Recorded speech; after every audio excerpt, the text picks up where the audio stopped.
Hi friends, welcome back to our channel. ఈరోజు మా అమ్మ వాళ్ళ ఇంటి దగ్గర బోనాలు ఎలా సెలబ్రేషన్ చేసామో చూపిస్తాము చూడండి. విలేజ్ మొత్తంలో బోనాలు జరుగుతున్నాయి. బోనాలకు ముందు ఫస్ట్ ఘట్టం కుండ తీశారు. విలేజ్ మొత్తంలో ఒకేసారి బోనాలు. ఇది మా పెద్ద కొడాలని చెప్తాను. ఘట్టం కుండ తీసిన తర్వాత పోతురాజు గావ పట్టాడు. తను చాలా మందిని ఫుల్ భయపెట్టేశాడు. నేనైతే ఫుల్ భయపట్టిన మా దగ్గరకు వచ్చేసాడు అతను.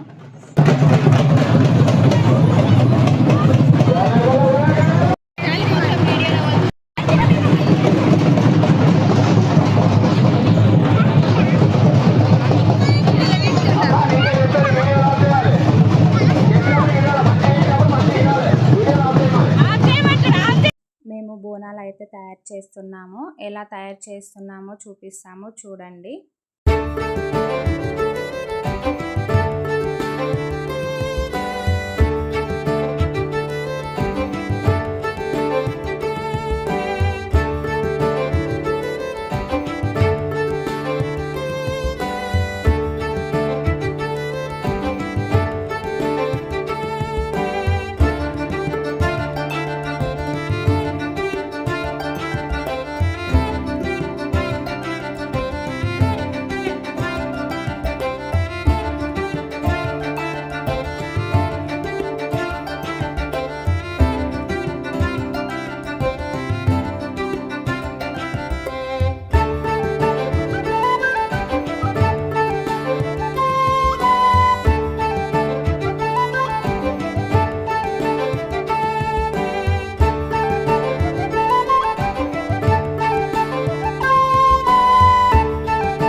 మా పెద్ద చెల్లె నేను బోనం అయితే చేసాము. మా పెద్ద చెల్లె మాత్రం బోనం చాలా బాగా చేసింది. డెకరేషన్ ఇట్లా చాలా బాగా చేసింది. మా చెల్లె చేసినట్టుగా నాకు చేయడం రాలేదు, కానీ మా చెల్లె చేసిందే నేను పట్టుకొని చూపించాను. బోనం రెడీ చేయడం అయితే అయిపోయింది. బోనం చేసిన తర్వాత బోనంలో ఏమేమి వేయాలి అని చెప్పేసి మీకు ఈ వీడియోలో చూపిస్తాను చూడండి.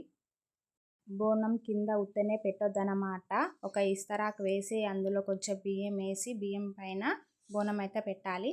మా చెల్లె నేను ఇద్దరం అయితే బోనాలకి బంతిపూలు పెడుతున్నాము.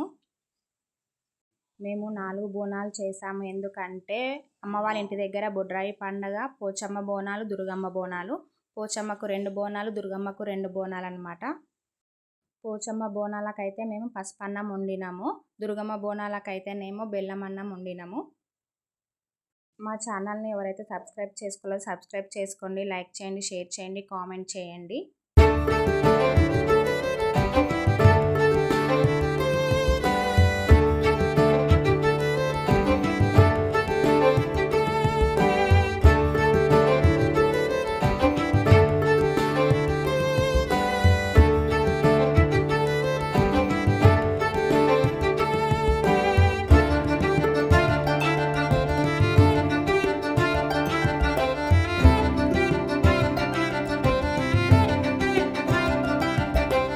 బోనాలలో అన్నం అయితే పెట్టేశాను. బోనాలలో పసుపన్నం, బెల్లం అన్నం వేయడం అయితే కంప్లీట్ అయిపోయింది. మీకు చూపిస్తున్నాము చూడండి ఒకసారి. తర్వాత వాటిపైన ఉన్న దుత్తలలో ఒక దాంట్లో పెరుగు, ఒక దాంట్లోనేమో ఇంకో దాంట్లో చింతపండు నీళ్ళు అయితే వేసాము. తర్వాత యాప కొమ్మలతో బోనంకి అయితే పెడుతున్నాము.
ఫైనల్గా బోనం చేయడం అయితే కంప్లీట్ అయింది. మేమైతే బోనాలు అయితే ఈ విధంగా చేసాము.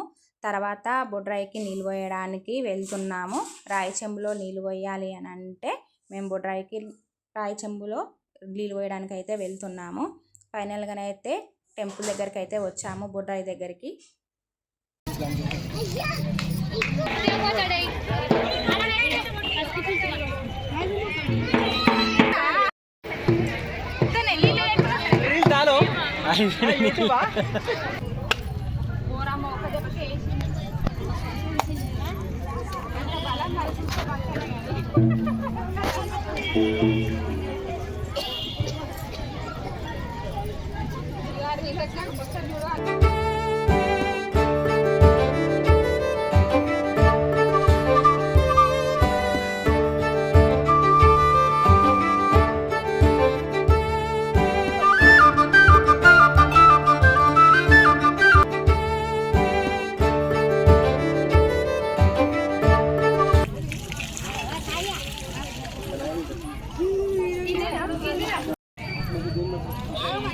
Sube, sube.